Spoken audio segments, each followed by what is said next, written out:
Are you preparing for success after prison? Because if you're not doing it right now, when are you going to start? My name is Michael Santos, and I'm glad that you're working with us in our program, Preparing for Success After Prison. I want you to know that your efforts today are going to have a huge influence on your future, regardless of what stage of the journey you're in. And it doesn't even matter what your criminal conviction is. You've got to be thinking very early about the challenges that people, what I call justice impacted people, what they have to go through given a criminal background. Sometimes employers are not friendly to people who have a criminal background. What are you going to do about it? Sometimes people don't want to rent property to somebody who's been in prison. What are you going to do about it? Sometimes family and even people that you think are your friends don't want to have anything to do with you when you come home. What are you going to do about it? My recommendation is you start preparing for success after prison, and you start doing so early. I would never ask anybody to do anything that I didn't do. I mean, one of the things that you could always do while you're in prison is focus on your own personal development. Don't focus on what the system isn't doing for you or what the system you think is supposed to be doing for you. Focus on what can you do regardless of what the system does, regardless of where you're held. The more you develop a skill set that empowers you to empower yourself, the stronger you are going to be. And that's why we have these lessons. The first half of this course is really about providing the lessons that should be fluent to you by now, just like they're fluent to me, right? The path, define success, set clear goals, make sure that you've got the right attitude. How do we define the right attitude? It's 100% commitment to success, not as I defined it, but as you defined it. 4, you've got to aspire to something bigger and better than what your life is right now. Aspire to what you want to achieve, and then act. 5, module 5, act in ways that are consistent with what you said is important. Number 6, you've got to measure your progress. You get what you measure. If you just measure serving time, that's what you get. You serve time, and in no way are you ready for a higher level of success. Number 7, you've got to keep your head in the game all the time. You got to stay aware of opportunities that are around you and simultaneously make the world aware of you. Number 8, you got to be authentic. Develop a plan. Make sure that you prioritize what you've got to do first. Make sure that you develop your tools, tactics, and resources. Make sure that you execute every single day. Number 9, celebrate the little goals along the way. And 10, live in gratitude. Be appreciative of the blessings that come your way. Those were the lessons that powered me through 9,500 days in prison and allowed me to build a series of businesses when I got out. And I'll talk about those at the end of this lesson. But this lesson is about number 19, effective communication skills. Vocabulary word of this day is communication, which is just exchanging information, thoughts, and feelings through verbal and nonverbal means. Now remember, verbal and nonverbal means. You can have a great vocabulary, you can use words effectively, but if your face, if your emotions, if you don't emote the what you want people to receive, then your words aren't as powerful. So verbal and nonverbal communications is super important when we're thinking about developing communication skills. Lesson content. Effective communication is a vital skill. When it comes to personal development, communication may play a crucial role. When I walked into a United States penitentiary at the start of my sentence, I couldn't see anything beyond the 40-foot walls surrounding me. I was 23 years old and anticipated that decades would pass before I got out. If I didn't learn to communicate differently, I expected that my long prison term would minimize opportunities to succeed when I got out. Leaders taught me that I would have more opportunities to succeed if I could become a better communicator. To become a better communicator, I had to rely upon myself, not the prison system. But opportunities would open to transcend the walls around me if I could become a better communicator. Strong communication skills involve expressing oneself clearly, listening actively, and connecting with others on a deeper level. By honing our communication skills, we enhance our interpersonal interactions and foster a stronger relationship inside and outside the prison environment. By working to develop communication skills, I grew more confident. Those skills helped me recalibrate and rebuild after I returned to society. Understanding the concept of communication is essential for personal development. Clear verbal expression. Effective communication begins with the ability to express oneself clearly and articulately. It involves using appropriate language, organizing thoughts coherently, and conveying messages with clarity and precision. Active listening. Communication is not only about speaking, it also involves actively listening to others. Active listening means paying attention, seeking to understand, and responding appropriately. By practicing active listening, we show respect and empathy towards others' perspectives and foster meaningful connections. Nonverbal communication.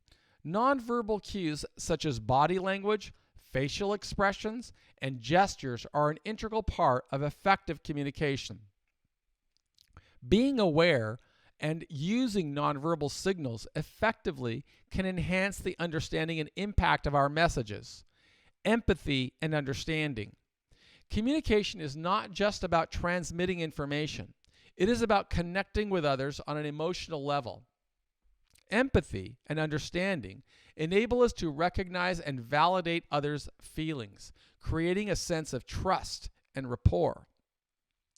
Conflict resolution. Effective communication skills are crucial for resolving conflicts and managing disagreements constructively.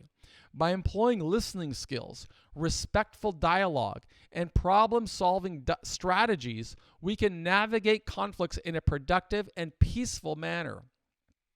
So here are some questions and activities. In what ways are you working to improve your communication skills? Why is effective communication important for personal development, particularly during imprisonment? Share an example of a time when effective communication helped you resolve a conflict or improve a relationship in prison. How did your communication skills contribute to your personal growth? How can honing your communication skills help you prepare for successful interactions and relationships after release? What strategies can you implement to enhance your communication skills during your time in prison? Here are some self-directed activities. Reflect on a recent conversation or interaction where your communication could have been more effective. Then, describe what could have been improved regarding clarity, active listening, or nonverbal cues. Then, how would these improvements have changed the outcome? Identify one aspect of your communication skills and you would like to develop further. Write down specific actions you can take to enhance that skill, such as practicing active listening or seeking feedback from others. Remember, effective communication is a powerful tool for personal growth and meaningful connections. By honing your communication skills during your time in prison, you equip yourself with the ability to express yourself, understand others, and build stronger relationships. These skills will serve you well in your journey toward post-release success. Again, I'm not asking you to do anything I didn't do at all. Everything that got me through prison really centered on this concept of developing communication skills. And I can remember numerous examples where that helped. For example, one time I remember getting a disciplinary infraction for something it was impossible for me to have done. But there was also impossible for me to argue how I didn't do it unless I had invested in communications. And I'll explain to you the situation. So I remember in January of 2002, the woman who became my wife, Carol, was moving from Oregon to the prison community where I was then confined in New Jersey.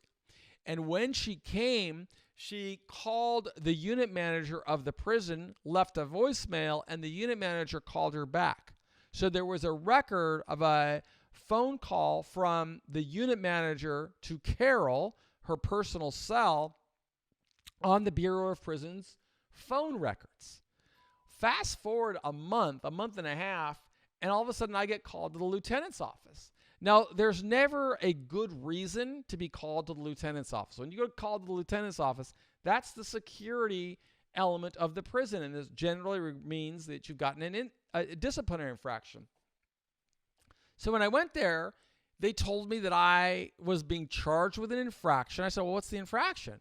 They said, well, back in January, this is 2 months later, this is in March.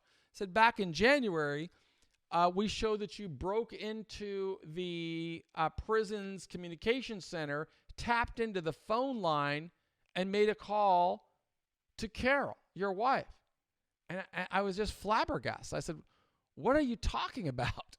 And he said, well, our records show. We did an audit, and we looked at the phone records, and we were matching it to the numbers that inmates call, and some record exists that our staff phone called that phone, and we think that you broke in there and did it.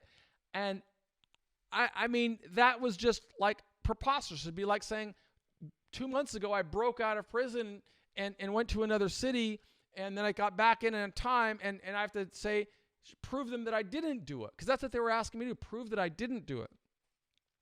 If I didn't invest in communication and in accountability metrics, I would not have been able to overcome that problem.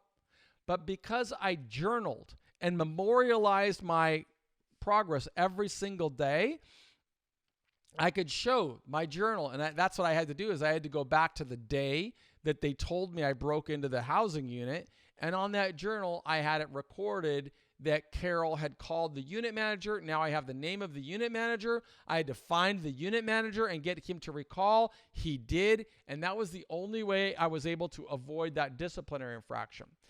Good communication skills can save you, and good communication skills don't only mean building your vocabulary and learning to put sentences into words into sentences and paragraphs. It also means using this as a tool. And I use it as a tool to document my preparations for success after release. And it not only offensively opened opportunities for me when I got out, but defensively, it protected me against problems. And that's what I know can happen for you. So I want you to spend time thinking about your commitment to preparing for success after prison, and also think about what are you doing to develop your communication skills. So that will open a lot of opportunities for you in the future. So my part of my communication skills is to thank you for being a part of our community and going through this course. I hope that you will stick with it and take the survey at the end of the course so that you could help us communicate with legislators and leaders and policymakers and persuade them on why we need more incentives in prison. And if you're looking for more courses to help you develop and prepare yourself for success after prison, make sure that you look at the premium content that's available through Adovo or through our other products at Prison Professors, because we are deeply committed to helping justice-impacted people reach their highest potential. My name is Michael Santos, and I believe in you. Thanks.